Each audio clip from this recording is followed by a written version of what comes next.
السلام علیکم ورحمۃ اللہ وبرکاتہ۔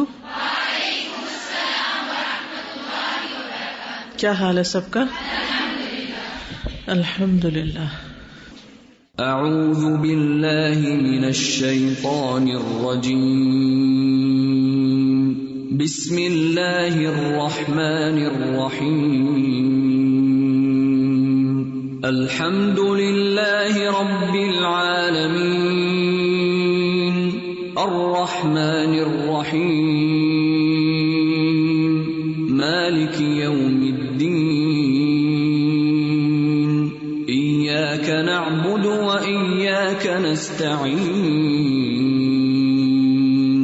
اہدنا الصراط المستقیم، صراط الذین انعمت علیہم غیر المغضوب علیہم ولا الضالین،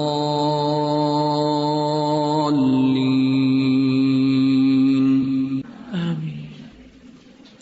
نحمده ونصلی علی رسولہ الکریم، اما بعد فاعوذ باللہ من الشیطان الرجیم، بسم اللہ الرحمن الرحیم، رب اشرح لی صدری ویسر لی امری واحلل عقدۃ من لسانی یفقہوا قولی۔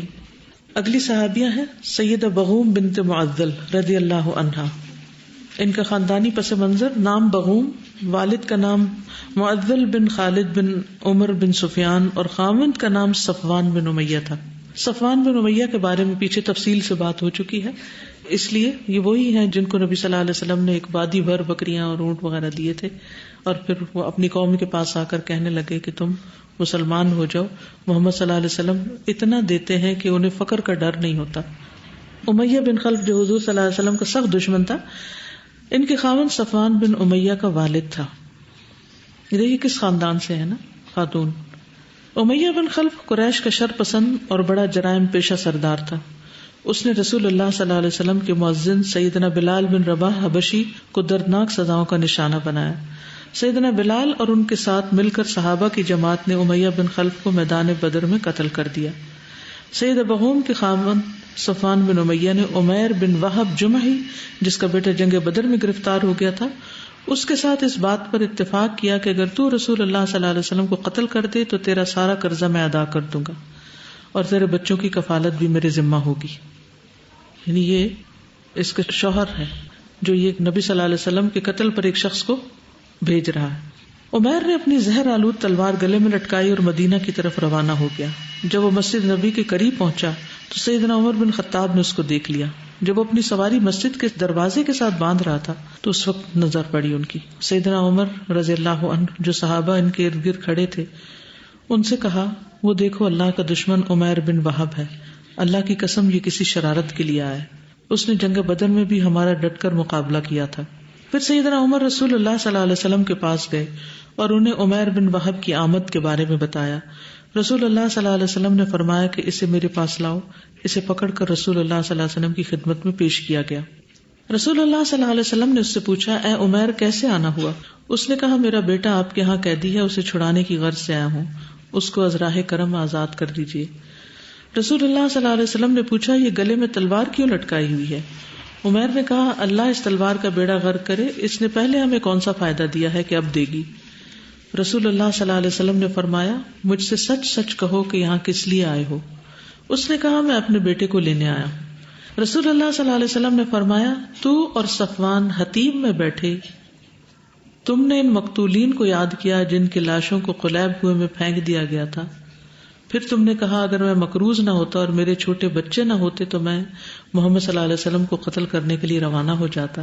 صفوان نے تیرے قرض اور بچوں کی کفالت کو اپنے ذمے لے لیا اس شرط پر کہ تم مجھے قتل کرو گے، لیکن اللہ تیرے اور اس منصوبے کے درمیان حائل ہو گیا۔ عمیر تفصیلات سن کر اگشت بزندہ رہ گیا، حیران ہو گیا، فوراً پکار اٹھا، میں دل کی گہرائی سے اقرار کرتا ہوں کہ آپ واقعی اللہ کے سچے رسول ہیں۔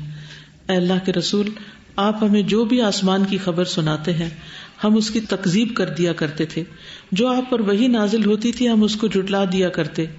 یہ جو معاملہ ہے میرے اور صفوان کے علاوہ تیسرا کوئی شخص ہمارے پاس نہیں تھا۔ یہ اتنا کانفیڈینشیل تھا۔ آپ مکہ معظمہ سے سینکڑوں میل دور تشریف فرما ہیں، یہ تو اللہ ہی نے آپ کو بتایا ہے، حیرانگی ہے کہ آپ کو ایک ایک بات کا علم ہے، ساری تفصیلات پتہ ہے. سب تعریفیں اس اللہ کے لیے جس نے مجھے اسلام قبول کرنے کی ہدایت دی اور مجھے اس راستے پر چلا دیا. پھر وہ کلمہ شہادت پڑھتے ہوئے دائرہ اسلام میں داخل ہو گیا. رسول اللہ صلی اللہ علیہ وسلم نے اپنے صحابہ کو حکم دیا کہ اپنے اس ساتھی کو دینی مسائل سمجھائیں، قرآن پڑھائیں اور اس کے قیدی کو چھوڑ دیں، یعنی بیٹے کو آزاد کر دیں.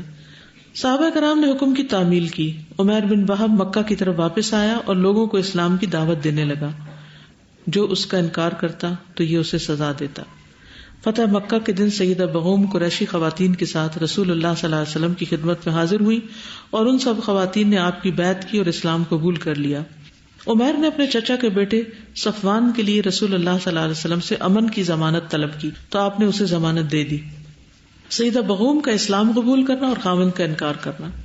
امام مالک ابن شہاب کا بیان ہے، وہ فرماتے ہیں کہ مجھے یہ معلوم ہوا کہ رسول اللہ صلی اللہ علیہ وسلم کے زمانے میں بعض خواتین نے اسلام قبول کر لیا تھا جبکہ ان کے خاوند کافر تھے. ان خواتین نے ہجرت بھی نہیں کی تھی. جن میں سے ایک معزل کی بیٹی تھی، وہ صفوان بن امیہ کی بیوی تھی. اس نے فتح مکہ کے دن اسلام قبول کر لیا تھا. اس کا خاوند صفوان اسلام سے بھاگ گیا. اس کی طرف رسول اللہ صلی اللہ علیہ وسلم نے اس کے چچا کے بیٹے وہب بن عمیر کو اپنی چادر دے کر بھیجا. یہ صفوان بن امیہ کے لیے امان کی علامت تھی، یعنی وہی جو آیا تھا اس کا پیغام لے کر اسی کے ہاتھ چادر بھیجی گئی. رسول اللہ صلی اللہ علیہ وسلم نے اس کو اسلام کی دعوت دی اور اسے پیشکش کی کہ وہ آ جائے. اگر وہ اسلام قبول کر لے تو ٹھیک، ورنہ اسے 2 ماہ کے لیے گرفتار کر لیا جائے. جب سفیان بن امیہ رسول اللہ صلی اللہ علیہ وسلم کے پاس آیا تو اس کے ہاتھ میں رسول اللہ صلی اللہ علیہ وسلم کی چادر تھی. اس نے تمام لوگوں کے سامنے کہا، اے محمد صلی اللہ علیہ وسلم، یہ وہب بن عمیر میرے پاس آپ کی چادر لے کر آیا ہے اور اس نے یہ خیال ظاہر کیا کہ آپ نے مجھے بلایا. اگر میں اسلام قبول کر لوں تو بہتر ہے، ورنہ 2 ماہ کے لیے قید میں ڈال دیا جاؤں گا. رسول اللہ صلی اللہ علیہ وسلم نے فرمایا، سواری سے نیچے اتر. اس نے کہا، جب تک آپ وضاحت نہیں کر دیتے میں سواری سے نیچے نہیں اتروں گا. رسول اللہ صلی اللہ علیہ وسلم نے فرمایا، اچھا 2 نہیں بلکہ 4 ماہ کے لیے تم قید میں رہو گے. رسول اللہ صلی اللہ علیہ وسلم بنو حوازن کے مقابلے کے لیے حنین کی طرف تشریف لے گئے. رسول اللہ صلی اللہ علیہ وسلم نے حنین پہنچ کر صفوان بن امیہ کی طرف پیغام بھیجا کہ جو اس کے پاس ہتھیار یا جنگی ساز و سامان ہے وہ عاریتن دے دے. عاریتن کیا ہوتا ہے؟ ادھار دے دے. صفوان کو جب یہ پیغام پہنچایا گیا تو اس نے پوچھا، خوشی سے یا زبردستی؟ اسے بتایا گیا خوشی سے، کوئی زبردستی نہیں. تو اس نے اپنے پاس جتنے ہتھیار تھے سب دے دیے. پھر صفوان رسول اللہ صلی اللہ علیہ وسلم کے ساتھ حنین اور طائف کے مارکوں میں حاضر ہوا جبکہ حالت کفر میں تھا اور اس کی بیوی مسلمان تھی. رسول اللہ صلی اللہ علیہ وسلم نے ان کو علیحدگی کا حکم نہیں دیا تھا. بعد میں صفوان بن امیہ نے اسلام قبول کر لیا تو اس کی بیوی پہلے ہی نکاح میں اس کے پاس برقرار رہی. خاوند کا اسلام قبول کرنا اور ان کی خوشی. صفوان بن امیہ نے اپنی بیوی کے اسلام قبول کرنے کے 2 ماہ بعد اسلام قبول کرنے کی سعادت حاصل کی، جس سے اس کی بیوی بغوم بنت معزل کو بہت زیادہ خوشی ہوئی. صفوان بن امیہ نے اسلام قبول کرنے کے بعد اللہ تعالیٰ کی عبادت میں بہت زیادہ محنت اور دلچسپی لینا شروع کر دی. صفوان کو رسول اللہ صلی اللہ علیہ وسلم کی احادیث بیان کرنے کا بھی شرف حاصل ہوا.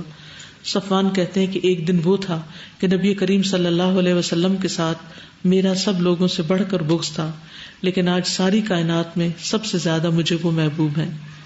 سیدنا صفوان اور ان کی بیوی مکہ معظمہ میں اسلام کی حالت میں رہے یہاں تک کہ دونوں نے اسلام ہی کی حالت میں وفات پائی.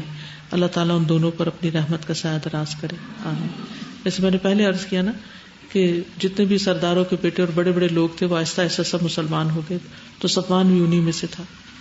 آپ صلی اللہ علیہ وسلم چاہتے تو ایک دم اسے پکڑ کے ختم کر دیتے یا ان سب لوگوں کو تحت ایک کر دیتے، لیکن آپ نے صبر سے کام لیا، مہلت دی، سوچنے سمجھنے کا موقع دیا اور معاملہ بھی جاری رکھا، تو الحمدللہ مسلمان ہو گئے. اب کچھ کہنا چاہیں؟ استاد، جب ہم دین کا کام کرتے ہیں تو بہت جلدی بد دل ہو جاتے ہیں نا، حالانکہ ہمارا تو اخلاق وہ ہے بھی نہیں جو نبی صلی اللہ علیہ وسلم کا تھا. جب اتنی بہترین پرسنالٹی، اللہ کی مدد اور اتنا عالی اخلاق، اس کے باوجود بھی لوگ ایسے بھی ہیں جو کہ اتنے سالوں کے بعد ایمان لائے، تو پھر ہم اپنے سے کیا توقع کرتے ہیں کہ ہم آج دعوت دیں گے یا 4 سال یا 4 مہینے اور لوگ ایک دم سے جو ہے وہ مان جائیں گے اور ہر کوئی مان جائے گا. دوسرا استاذہ، میرا ایک سوال تھا، مجھے یہ سمجھ نہیں آیا کہ صحابہ تو ہر وقت جان ہتھیلی پہ رکھے ہوتے تھے نا، تو جنگ خندق کے موقع پہ جب نبی صلی اللہ علیہ وسلم نے اتنی بڑی بشارت دے دی تو وہ کیسے بیٹھے رہے؟ آپ اپنے آپ کو وہاں رکھ کے دیکھیں، مطلب وہ تو بیت رضوان میں بھی اس سے یہ پتہ چلتا ہے کہ وہ بھی انسان تھے. انسان تھے، اور انسان کو جو خوف اور جو پریشانی لاحق ہوتی ہے، اور جان دینا سب سے مشکل کام ہے. تو ایٹ ٹائمز کیونکہ وہ ماحول ایسا تھا، وہ رات بہت ٹھنڈی تھی، ہوائیں چل رہی تھی، اور خندق پار کر کے جانا تھا، بہت ہی ڈر والا کام تھا، ڈر کا انتہا تھی. وہ بلغت القلوب الحناجر وتظنون باللہ الظنونا. تو مشکل وقت تھا. اس لیے اس میں بھی ایک بڑا سبق ہے نا کہ بعض اوقات ایسا ہوتا ہے کہ کچھ لوگ جو ہر وقت جان دینے کو تیار ہوتے ہیں، ہر وقت حاضر ہوتے ہیں کام کرنے کو، کبھی وہ بھی پیچھے رہ سکتے ہیں، ان پر بھی سستی آ سکتی، ان کو بھی کوئی خوف یا کوئی مجبوری یا کوئی ایسی بات ہو سکتی ہے. تو کیا آپ سب سے ناراض ہو گئے تھے؟ پھر آپ نے اس کا حل سوچا، اسی طرح ٹھنڈے مزاج سے رہے اور کوئی ناراضگی کا اظہار نہیں کیا، کچھ نہیں کیا، اور آپ نے سمجھا کہ کون شخص ہے اس وقت جو واقعی یہ کام کر سکتا ہے، تو ان کو خود بائی نیم بلا لیا. اس میں بھی کام لینے کا ایک بہترین طریقہ نظر آتا ہے نا. اگر آپ لیڈرشپ کے رول پر ہیں اور چھوٹی چھوٹی باتوں پہ ناراض ہو رہے ہیں اور مائنڈ کر رہے ہیں اور پھر بولتے ہی نہیں دوسرے سے، اگر غلطی ہو گئی تو آپ آگے نہیں بڑھ سکتے، کام نہیں کر سکتے. آپ کو لوگوں کو بہت مارجن دینا پڑے گا، اور ان کی غلطیوں کے باوجود ان کو ایکسپٹ کرنا پڑے گا، اور ان کے ساتھ حوصلے سے چلنا پڑے گا. کیونکہ انسانی دل کی حالتیں بدلتی رہتی ہیں، انسان کی کیفیات بدلتی رہتی ہیں، ان تبدیلیوں کو ایکسپٹ کرنا چاہیے. ایک بچہ آپ کا ہر وقت آپ کی بات مانتا ہے، کسی ایک وقت میں آپ بلاتے ہو نہیں آتا، تو اب آپ کو اپنے آپ کو کنٹرول کرنا، ایک دم غصے میں نہیں آنا، اور پھر اس کو واویلا نہیں کرنا، رونا نہیں مچانا، یہ کیا ہو گیا، یہ تو نہیں. سب کو انسان سمجھے، اور کمی بیشی ہر ایک سے ہو جاتی. اور کامیابی کا راز اسی میں ہے کہ لوگوں کی کمیوں کے باوجود ان سے کام لیا جائے اور ان سے محبت کی جائے. کوئی فرشتے نہیں ہے اس زمین پر.